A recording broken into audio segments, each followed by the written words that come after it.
گرامی اکبر سامعین،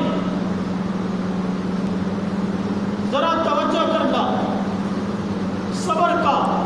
اللہ کے ہاں کیا مقام ہے، صبر اللہ کو کس قدر پسند ہے۔ ایک روایت میں آتا ہے جب کسی آدمی کا کوئی بچہ فوت ہو جاتا ہے، رب کائنات فرشتہ سے سوال کرتے ہیں، حل قبضتم ولد عبدی،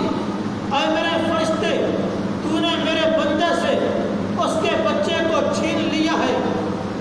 تو فرشتہ عرض کرتا ہے، جی ہاں یا اللہ، تیرے حکم سے تیرے بندے کے بچے کی روح کو قبض کیا ہے۔ پھر خالق کائنات سوال کرتے ہیں، حل قبضتم ثمرۃ فؤادہ، کیا تو نے اس کے دل کے ٹکڑے کو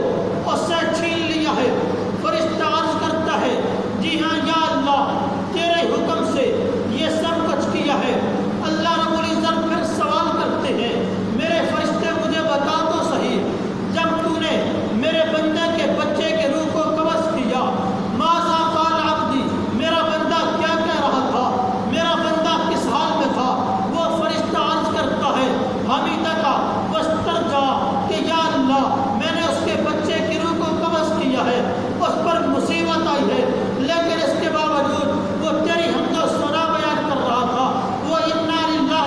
و انا الیہ راجعون پڑھ رہا تھا۔ اللہ رب العزت فرماتے ہیں، ابنوا لعبدی بیتا فی الجنہ وسموہ بیت الحمد، کہ میں نے اپنے بندے پر مصیبت ڈالی ہے، اس سے اس کے